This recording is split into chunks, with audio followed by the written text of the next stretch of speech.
From claims of healings and visions to the world's most inexplicable events, whether you're a believer or a skeptic, the truth is always worth the hunt. EWTN Radio presents The Miracle Hunter with Michael O'Neill. Welcome to the Miracle Hunter radio show on EWTN Radio. This is Michael O'Neill. I'm the Miracle Hunter. We've got a great show ahead for you today with Lent upon us. We're always focused on Easter going forward, and we focus on the life and death of Jesus Christ. Prior to that, of course. And this past week, we celebrate a big devotion, and that is the Holy Face devotion. And in my mind, this is a devotion that's catching fire, or recatching fire, you might say, with faithful Catholics all over the world and around the United States. And we've got a brand new book that's out. It's called Secret of the Holy Face, The Devotion Destined to Save Society. It's out from Tan Books. It's about the Holy Face devotion. We'll be talking with Father Lawrence Daniel Carney III, the author of that book. And later in the show, we'll be talking with Mauro Borrelli. He is the director and screenwriter of a movie called The Last Supper.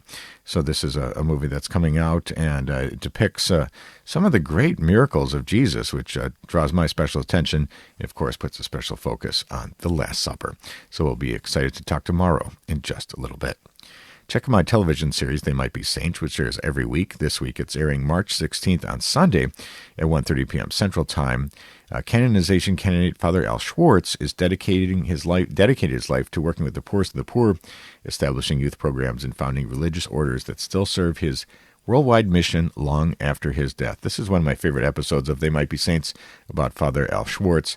Check that one out on Sunday, March 16th at 1:30 p.m. Central Time. My other series, Explore with the Miracle Hunter, we're doing the program on Tre Fontane, and on March 15th, on Saturday at 5 p.m. Central Time, Explore with the Miracle Hunter investigates a miraculous encounter at the site where St. Paul was martyred, and the Virgin of Revelation's appearance to Bruno Carnecchiola, a rabid anti-Catholic, changed both the man and the church itself. Check that one out, Explore with the Miracle Hunter, Tre Fontane, on March 15th at 5 p.m. Central Time. And if you'd rather go beyond just watching my shows on television as I travel around the world, if you'd like to travel with me, you can join me on a Jubilee Year pilgrimage to Italy. We'll be going to Milan, Turin, Florence, and Rome for the canonization of Blessed Pier Giorgio Frassati. And those dates are July 28th through August 4th. Coming right up, and we'll be looking at all these places of saints and miracles, and we'll be seeing Marian apparition sites and visiting the Duomo in Milan. We'll visit Turin to see the cathedral of St. John the Baptist, where the Shroud of Turin is held. We'll walk in the footsteps of Pier Giorgio Frassati and see the place where St. John Bosco had his famous visions. We'll go to Florence to see the place of many great artists, of course, Leonardo, Michelangelo, Raphael, Botticelli, Donatello. And we'll see Michelangelo's David, as well as the site of the Marian apparition to the 7 holy founders of the Servites. And we'll finish up in Rome to see the many incredible sites around the Vatican, and of course ending with the canonization of one of the great modern saints, that's Pier Giorgio Frassati. You can join us on this pilgrimage if you go to pilgrimages.com/Miracle Hunter. Again, this is July 28th through August 4th. We hope to see you there. Let's take a look, later in the show, we're going to be looking at the Might Be Saint of the Day. For today, we've got Blessed Joachim Kuruman in 1555 to 1624 in Japan. The 365 Days with Mary project is for Our Lady of the Tears in Campinas in Brazil in the year 1928. And the question of the week, what is the largest number of people to ever witness a Marian apparition at the same time? We'll do our best to answer that one later in the show. Let's take a look at the miracle news. We do this every week where we look at the miracles happening around the world and those things that relate to miracles. And for this week, we had some big miracle news, and I got all kinds of emails and calls about this one.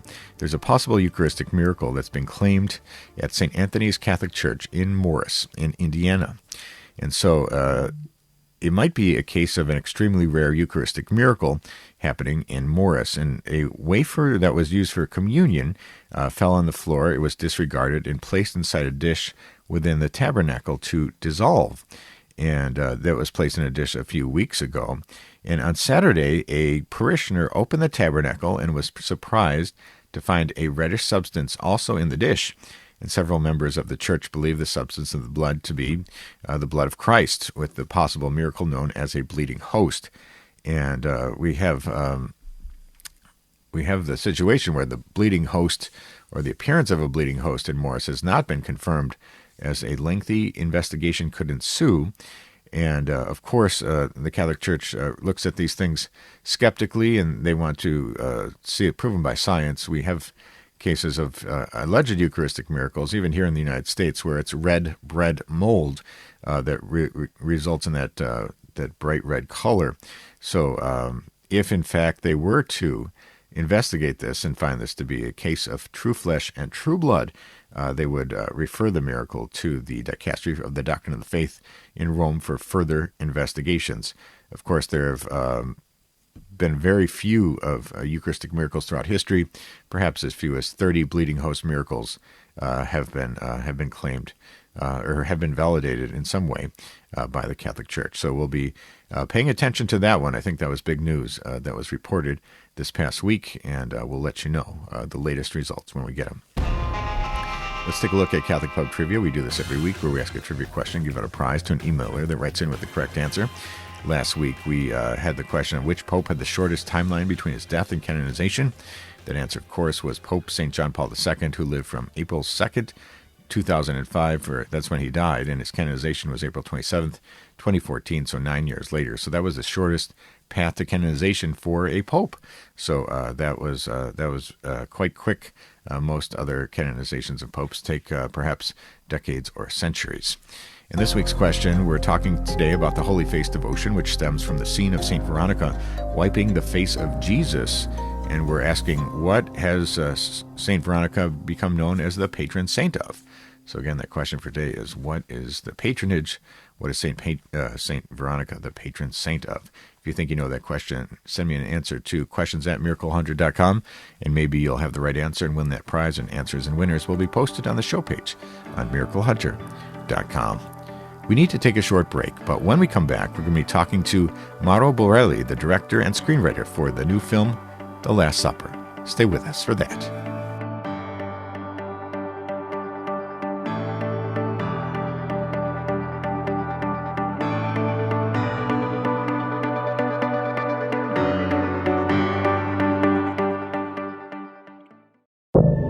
Now, back to the Miracle Hunter on EWTN. Here's Michael O'Neill. Welcome back. You're listening to the Miracle Hunter radio show on EWTN Radio. This is Michael O'Neill. I'm the Miracle Hunter. When we're around Easter time of every year, we see various Christian films hitting the theaters. This is the perfect time of year, as we have Easter being the ultimate celebration, the resurrection of Jesus Christ, for us to focus on. And many movies hit the theater, and this year is no exception. There's a great new film that's out that's called The Last Supper. And it's brought to us by Mauro Borrelli. He is the director and screenwriter for this brand new film, The Last Supper. And I was able to watch it ahead of time, and it is quite a striking and beautiful film. And it starts out with the miracle of the 5,000, where Jesus is providing food, the loaves and the fishes, for the crowds that are gathered to see him. So the movie is replete with the miracles of Jesus, and it's quite a compelling film. We're so excited to discuss this new film and find out what was the motivation for bringing it out at this time. And that is Mauro Borrelli. Welcome to the program today, Mauro. Hi, everybody, and thank you for having me here with you guys. Thank you. Congratulations on this beautiful film. I was able to watch it, and it is so well done with the actors and the scenes, and it's really a compelling film. What made you focus on The Last Supper? Well, 1 year ago, there was a strike by the actors in Hollywood. So the whole Hollywood was stopped, there was no film going. So I wanted to make something, that I can make maybe with a small group of actors in Italy or in Europe, and on a small, let's say, space, like a room, So, and then I see this beautiful painting of Leonardo da Vinci about the Last Supper, and I got very attracted by that idea. I did a little exploration. I found out no movie were ever done that were only focusing on what happened during that moment. And it's such of an important moment, and, like everybody every year celebrate Easter time, and, And I said, well, this is a great opportunity for make a great exploration. So I started writing it as a small movie, but then, I met with the Pinnacle, Peak, and Pure Flix people, and the movie started to expand and getting bigger and bigger and bigger. So it became pretty epic at the end. But yes, the idea was I want to offer to those that knows the story so well already, knows all, the word of the Eucharistia. And I want to offer like another angle to watch, to see more about it, to see what happened in the kitchen, how they make the food. And, so I said, this is a great opportunity to bring the audience to experience that from inside a little bit, So we start to work on detail and try to be more accurate as possible. There was no intention to do anything controversial.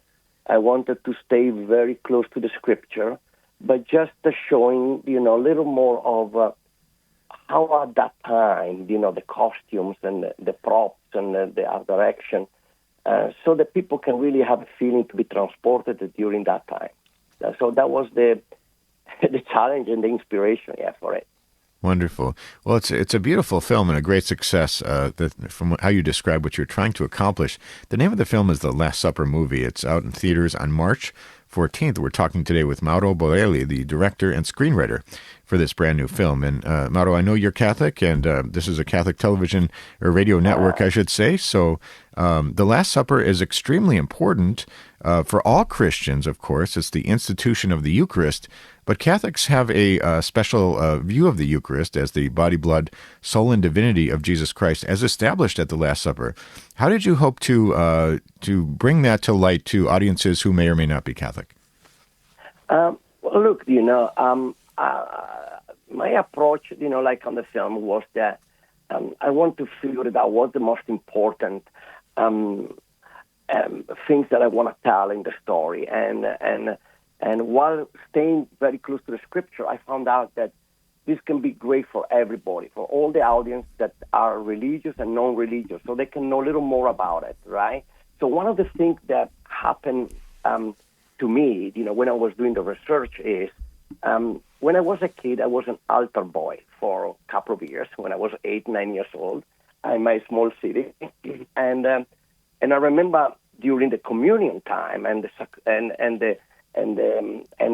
Eucharistia, right? I hear those, words that we hear all the time. This is my blood. This is my body, and the bread.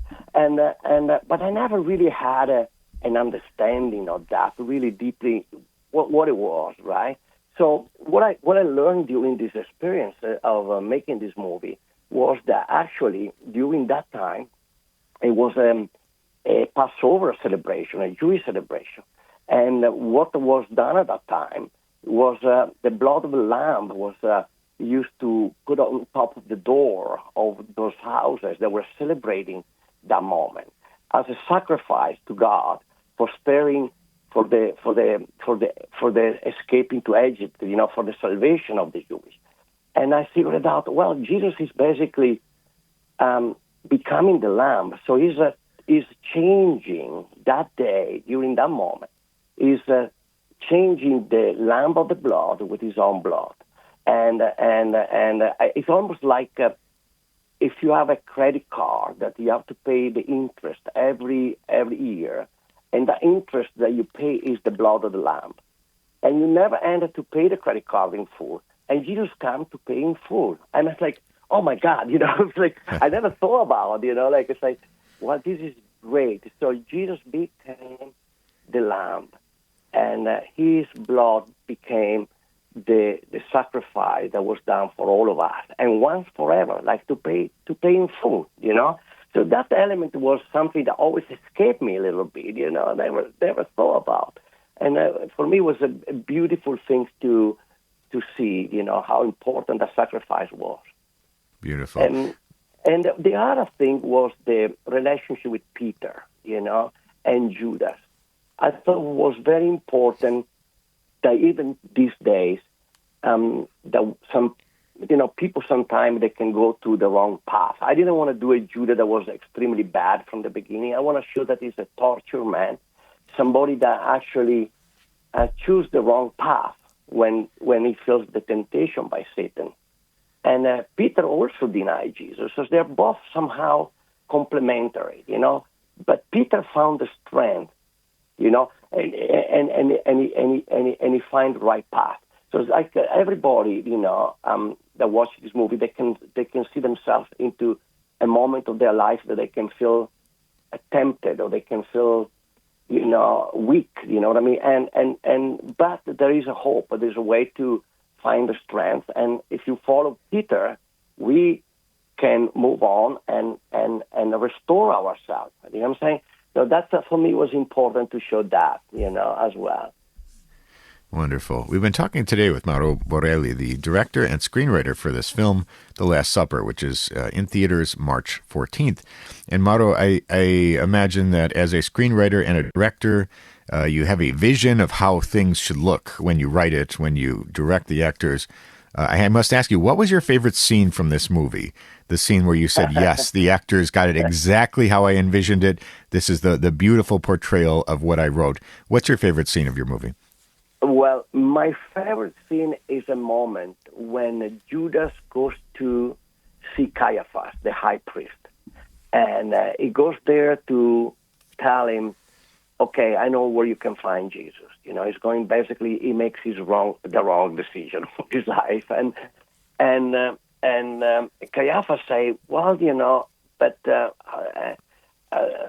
why, what you think about, what made you doing this, so you realize that Jesus is not, what Jesus says is not strong enough or real, enough.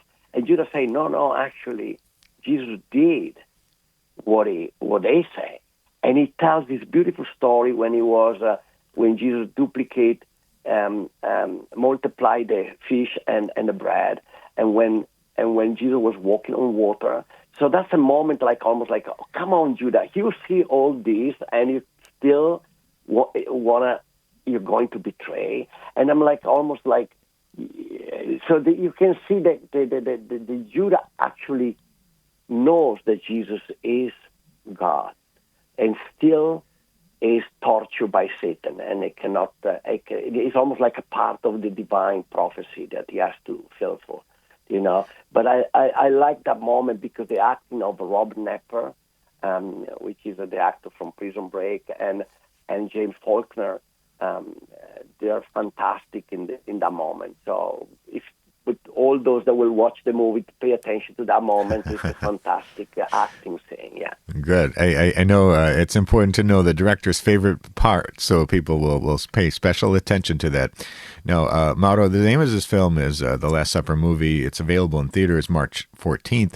Aside from people sort of understanding the basics of how The Last Supper works and seeing people in costume and understanding the culture and tradition and the foods that were served, what is your hope for people who see your film, The Last Supper, and they walk away from it? What is the impact you hope to have? Well, I hope they come out, and I'm not talking only to the Catholic or the evangelical or, talking to everybody. I thought they'll go out with an uplifting moment in their heart. We're living in a world that you see films where you go out, yeah, they're interesting, but then you always have a little bit of bitterness inside. I want people leaving the theater in peace and happy. You know what I mean? So if I can convey that moment of peace and joy and uplifting spiritual moment in their life, and no matter who they are, you know what I mean? I accomplish my biggest goal. That will be my aspiration to this, yes. Wonderful. Well, we're so grateful to you, Mauro Borrelli, the director and screenwriter for The Last Supper. Thank you so much for putting together this beautiful film. Best wishes on its success, and thank you for joining us on the program today. Yes, thank you. And also, I would like to kind of dedicate to Pope Francis that he's going through a harsh time now with his illness, and pray for him recovery. And, so that's it, Yeah, thank you for that. This is a perfect time to keep Pope Francis in our minds as he recovers from his illness. Thank you so much, Mauro, for joining us on today's program. Thank you so much. Thank you. Bye. God bless. That was Mauro Borrelli, the director of the Last Supper movie. Check that one out. Opens in theaters March 14th. And for more information and to watch a trailer, you can go to thelastsupper.movie to find out more about this incredible new film that's just in time for the Lenten season. We need to take a short break, but when we come back, we're going to try to answer the question of the week. What is the largest number of people to receive a Marian apparition at the same time? Stay with us for that.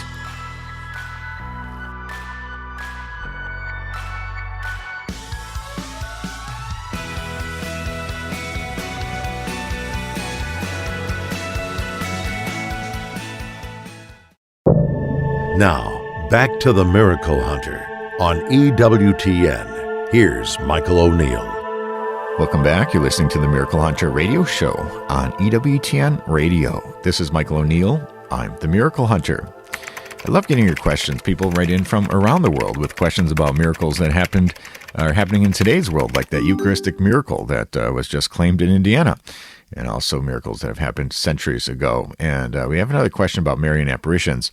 This one coming from John. John says, Dear Miracle Hunter, what is the largest number of people to receive a Marian apparition at the same time? Thank you, John. Well, thanks, John, for your question. And it's a good one. I think we look at Christian history and we look at Marian apparitions and we see the vast majority of cases, it's only a single visionary who received these, like our Saint Bernadette Soubirous of Lourdes. And but there are some with small groups, like the Fatima Children and others. But we don't really see numbers like at Medjugorje, where there were 6 visionaries that claimed visions of the Virgin Mary. That's a very large number. But what is the largest number? That's John's question. And so I'll answer it in 2 different ways. So one is there's this case in Batania, Venezuela. That is the case of a Marian apparition that was on March 25th, 1984. According to the reports, 108 people there in Venezuela, people from all walks of life, men, women, children, doctors, lawyers, regular people, just witnessed the Virgin Mary appearing there with those related to the apparitions of Maria Esperanza de Bianchini. And that was approved by the local bishop as established as supernatural, constate supernaturalitate. So that's a pretty remarkable one, and one that stands out to me. And we can also look at Zaytun in Egypt. This happened from 1968 to 1971 in the Cairo area, where this was witnessed by I don't know how many thousands of people over the course of years. This was a case of the Virgin Mary supposedly walking on the rooftops of St. Mark's Coptic Orthodox Church there. And we see her witnessed by Christians, Muslims, Jews, atheists, and even broadcast on Egyptian television. So there were many, many people who were said to have witnessed her walking silently in light, surrounded by doves. This is outside the jurisdiction of the Roman Catholic Church to make a true judgment on this, but this, of course, was recognized in the Orthodox Church. And so as far as large numbers witnessing Marian apparitions, I would say those are 2 great examples. So thanks, John, for your question. And if you have a question for the Miracle Hunter, you can send me an email to questions@miraclehunter.com, and maybe I'll be answering your question on the air next week. Let's take a look at the 365 Days with Mary project. We do this every week where we look at the Marian devotion of the day as it lines up exactly to the day's date. And of course, you all know Fatima, May 13th, or Lourdes, February 11th, or Guadalupe, December 12th. But there's a different other Marian devotion that lines up to each and every day of the calendar year. And countries all around the world, they're celebrating in feast days and celebration of miracles and other ways of commemorating and honoring Our Lady. And so for today's day, March 8th, we've got Our Lady of Tears from Campinas in Brazil in the year 1928. And the story goes that Amalia Aguirre, she helped found the Missionaries of Jesus Crucified in 1928, taking the name of Sister Amalia of the Scourged Jesus. And she received mystical gifts of stigmata and visions of Jesus, who gave her 3 prayers to the sorrowful heart of Mary. And 4 months later, in another vision, it was said that Mary appeared in a violet robe, blue mantle, and a white veil, and handed Amalia an illuminated rosary of tears to be said with 3 prayers. And she was later said to see Mary on April 8th, 1930, with a medal of Our Lady of the Tears. Francisco de Campos Barreto, the Bishop of Campinas, and he was the Institute's founder. He issued an imprimatur in 1934 to the Rosary of Tears and promoted the medal, recounting the many miracles that were claimed in Brazil and Europe. And of course, the imprimatur now is the fullest extent of a Marian apparition that can be a level of approval. It used to be such that it was required that it was established as supernatural, constate supernaturalitate. But now, as of last year, 2024, we see that the new norms say that the nihil obstat, the imprimatur, coming out of the Vatican would be the highest level of approval. So we'll see if the Vatican at some point makes a statement about this case, Our Lady of the Tears from Campinas in Brazil, from the date March 8th in the year 1928. Let's take a look at sainthood news. We do this every week where we look at the news about people advancing along the path to sainthood. And of course, we're talking about servants of God, venerables, blesseds, and those people who have all their miracles, don't have all their miracles yet before they're declared saints by Rome. And so out of his hospital room, Pope Francis actually convened a consistory where he looked at the canonization causes moving forward, and he granted an audience to His Eminence Cardinal Pietro Parolin, the Secretary of State, and the Monsignor Edgar Peña Parra, the substitute for General Affairs. The Holy Father authorized the dicastery for the causes of saints to promulgate a decree regarding the heroic virtue of the servant of God, Miguel Mauro Montaner, the diocesan priest and founder of the Congregación de las Hermanas Celadoras de Culto Eucarístico. He was born in Palo de Mallorca in Spain on September 6, 1843, and he died there on September 19, 1915. And according to the Dicastery for the Causes of Saints website, he was a man of deep prayer. He had unlimited trust and filial devotion towards the Blessed Virgin Mary. He also exercised his faith in teaching theology, in training future priests, and in preaching the missions. And that is servant of God Miguel Mauro Montaner, whose heroic virtue has been established and is now venerable. With one miracle, he'll be declared blessed. With a second miracle, he will be a saint. And that is the sainthood news for today. Let's take a look at the Might Be Saint of the Day. We look at people on the path to sainthood and see who has a feast day in the case of blesseds or a death anniversary that lines up exactly to the day's date. And for today's date, we have Blessed Joachim Coromon, who lived from 1559 to 1664 in Japan. And he was born in 1559 in Aki in Japan. And he was a layman and still a catechist in the Diocese of Hiroshima in Japan, and he was a martyr. And he died on March 8th, 1624 in Hiroshima. And he was declared venerable in 2007 by Pope Benedict XVI in a decree of martyrdom.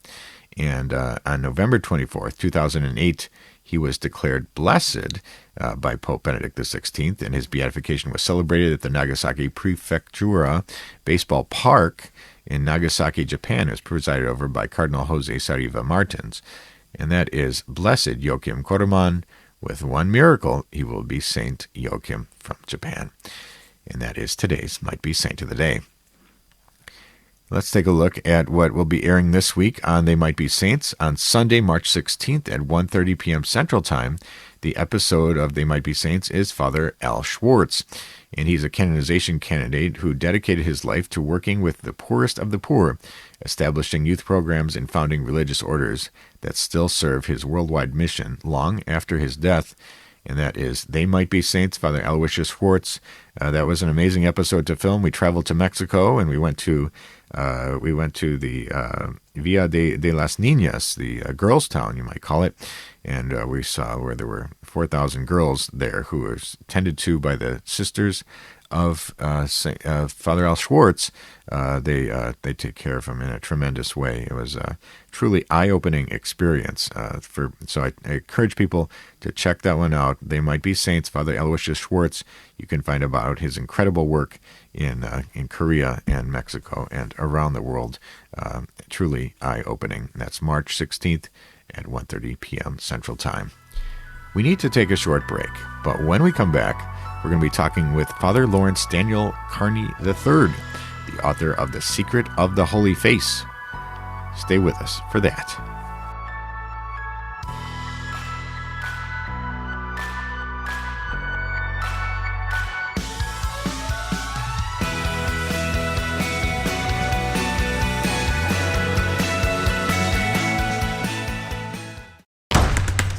Now, back to the Miracle Hunter on EWTN. Here's Michael O'Neill. This past week, we had a celebration for the beginning of Lent, which coincides, which we talk about Fat Tuesday, Mardi Gras. It coincides with the feast day of the Holy Face. And this is a devotion that's caught my attention in a big way in recent times. I think a lot of Catholics around the United States and around the world are embracing this devotion anew. Obviously, this is an older devotion, but that it's coming up again. And so many people are talking about this Holy Face. And we've got a great book that's out. It's called Secret of the Holy Face, The Devotion Destined to Save Society. And it comes to us from Father Lawrence Daniel Carney III. We welcome to the program today, Father Carney. Thank you for having me, Michael. Yeah, it's great to have you on. And this Holy Face devotion is something that I have various friends who are excited about this, and others. And this book came across my desk of yours, The Secret of the Holy Face, out from Tan Books. And I just wanted to have you on in light of the feast day that was this past week to talk a little bit about this devotion. I think that many people have the conception, rightfully, that this sort of stems from Saint Veronica, the wiping of the face of Christ on his path. But there's much more to it than that. How did it go from this story, this legend, this reality, perhaps, of the wiping of the face by Veronica? Yeah, so Saint Veronica is a true icon, and Blessed Anne Catherine Emmerich believes her name was Serapha. She came to Rome and showed the veil to the emperor, who had a malady, and he was healed on the spot. And then she gave the veil to the Pope Clement I, and all the popes have owned it since. So it's in the Vatican. And then go fast forward to the 1843, 1848, Jesus began to appear to Sister Marie de Saint Pierre, Carmelite Tours. And Jesus said that this devotion would help to stamp out revolutionary men in communism. And so she received these revelations. They were called intellectual visions, like St. Padre Pio received. And they were talking about communism 5 years before the Communist Manifesto came out. And so her last year of receiving these revelations coincided with the Communist Manifesto. And Michael, we know that communism really wasn't something but just a philosophy then until the Bolshevik Revolution in 1917. And then there's a man named Venerable Leo Dupont, who is nicknamed the Holy Man of Tours. He grew up in Martinique in the Caribbean, but he moved to Tours, and he became very close to the Carmelites there because he grew up on a sugar plantation, and he had revenues coming in, so he had lots of leisure time. He was a lawyer, but he had lots of time to pray. He would go around the town of Tours and pray at different churches, but the Mother Superior told him that this novice was receiving these visions and locutions about the Holy Face devotion.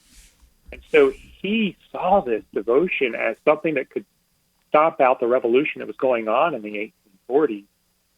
And so really quickly, he received an image of the veil of Veronica and put it in his drawing room and lit a lamp burning day and night, olive oil. And this is what is so important. A mere layman had 6,000 to 10,000 certified miracles because of giving oil to people. So this is a huge secret. And I'll stop there for a minute. Yeah, no, this is incredible. And most people do not know about this. And you detail this in your book called Secret of the Holy Face, The Devotion Destined to Save Society. And of course, we can also mention people like St. Therese of the Child Jesus of the Holy Face as somebody who had this devotion as well. And we have the Shroud of Turin, which is perhaps the face that we see connected with this devotion. Talk a little bit about taking it into modern times even, where this devotion has gone. Yeah, so the object of this devotion that Jesus wanted was the veil of Veronica. So that deals with the Passion.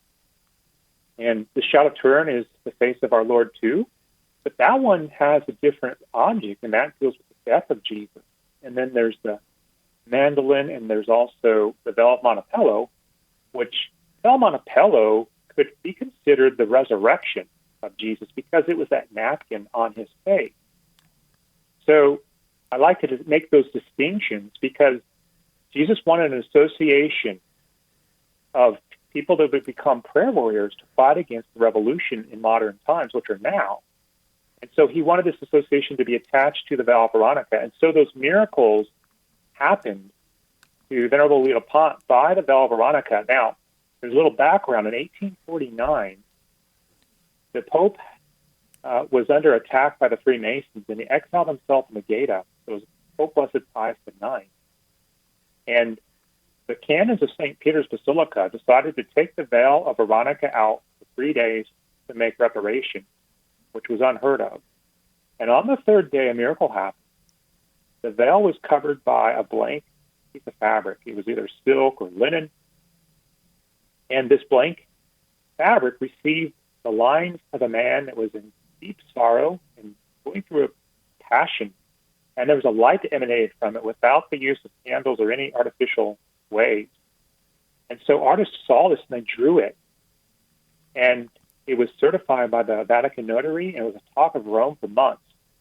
And these artist renditions were copied and were made available, and they were touched to the veil of Veronica, part of the cross, and the Spirit of Longius, and sent all abroad. So this is what Venerable Leo Pont received, is one of these relics that was touched to the veil, which is amazing because the veil, right now, you can't see his face because it's so faded. So this miracle was telling us that that veil is still there. It's still truly the veil of Veronica, and that people devoted to Jesus through this passion in the veil and, the story of the sixth station of the cross, that this would be a means where to stop world revolution. Amazing. We're talking today with Father Lawrence Carney about his book, Secret of the Holy Face. We're talking about the Holy Face devotion because it lines up this week to the feast day of the Holy Face.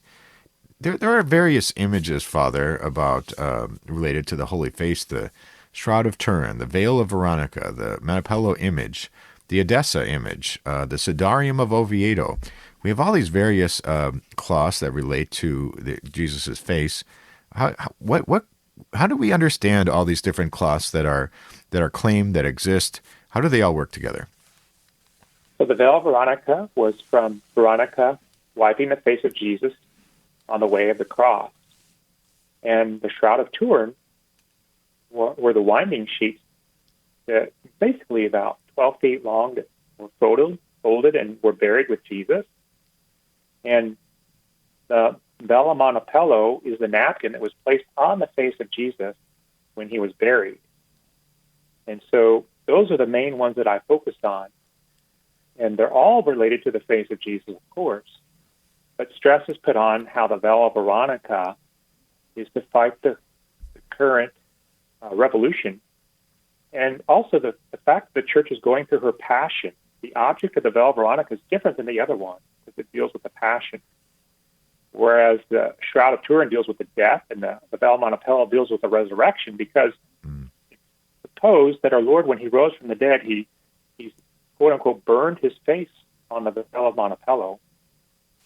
Yeah, all of them are the face of Jesus, but Jesus specifically wanted the veil of Veronica to be the object where we would fight against the revolution. So Jesus told Sister Mary St. Peter that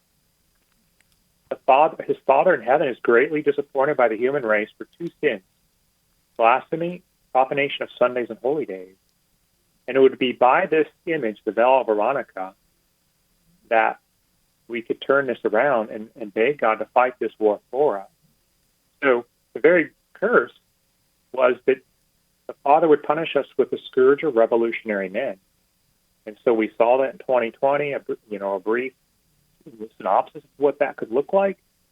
And this devotion is a blueprint to fight against that, and which is awesome because we don't have to make up anything here.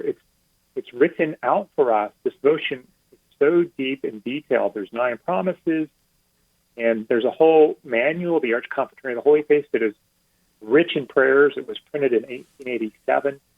and approved by the local ordinary there, the Archbishop of Tours. How do we find these things or get connected to them? How do we join the Arch Confraternity? How do we enroll in this devotion? What are the ways that people who are interested in this and excited about this, what can they do next? Sure, they can search our website called the League of St. Martin, and we have ecclesiastical enrollment. So that means there's a PDF. People can fill that out, and they can take a picture of it and send it to the email on the form, and it will go to Tours. And there's 6 conditions. 1, enroll. 2, receive the enrollment papers. 3, every day say, O Lord, show us thy face, and we shall be saved, and our Father, Hail Mary, and glory be. To propagate this devotion would be a 4th thing through prayer, writing, or preaching about it. 5th one would be to wear a holy face image, and 6thly, to go to the monthly meeting. And so the League of St. Martin, we coach people how to get together and have a monthly meeting. That's the League of St. Martin. If they would search that, they'll find out some of the bullet points here, how to do this practically. The name of this book is Secret of the Holy Face, the Devotion Destined to Save Society. For people who want to find out more, perhaps pick up this book, learn about more what's in it. What's a good place for people to connect to you and find out more about this book? Yeah, so search the League of St. Martin, and they can connect with us there. And we have our book there linked so that they can purchase it through TAN Books. Wonderful. Well, we're so grateful to you, Father Lawrence Carney, author of the book, Secret of the Holy Face, The Devotion Destined to Save Society. I think this is a perfect book to pick up as we enter Lent and head towards the Passion and Death of our Lord Jesus Christ and Easter Sunday. I think this is a great devotion to become connected with and to learn more about. We thank you, Father Carney, for joining us on today's program. Thank you for having me again, Michael. God bless. That was Father Lawrence Carney talking to us about his book, Secret of the Holy Face, The Devotion Destined to Save Society. That's out from TAN Books. Pick this one up and learn about this devotion that, like I mentioned before, so many people I know are getting excited and attached to the Holy Face devotion. And that's all the time we have for today's show. If you missed any of this episode or want to catch up on past episodes, you can go to EWTN.com/radio, check out the audio archives, or download the free EWTN app. I'd like to thank our guest today, Father Lawrence Carney, author of The Secret of the Holy Face, and Mauro Borrelli, director of the new film The Last Supper in theaters March 14th. Check out my television series, Explore with the Miracle Hunter. It airs every week on Saturdays at 5 p.m. Central Time, 6 p.m. Eastern. This week on March 15th, we've got the episode on Tre Fontane. I investigate a miraculous encounter at the site where St. Paul was martyred.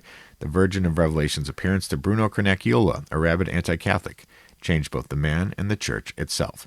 Check that one out. Explore with the Miracle Hunter on Saturday, March 15th at 5 p.m. Central Time. And if you'd rather not just watch my shows, but go on a pilgrimage with me, you can join me on a Jubilee Year pilgrimage, July 28th through August 4th. We'll be going to Rome, Milan, Florence, and Turin. We'll see the Marian apparition sites there, visit the Duomo in Milan, see Turin to see the Cathedral of St. John the Baptist, where the Shroud of Turin is held. We'll walk in the footsteps of Pier Giorgio Frassati, see the place where St. John Bosco had his famous visions, and we'll go to Florence, home to many great artists, Leonardo, Michelangelo, Raphael, Botticelli, Donatello. We'll see Michelangelo's David, as well as the site of the apparition of Mary to the 7 holy founders of the Servites.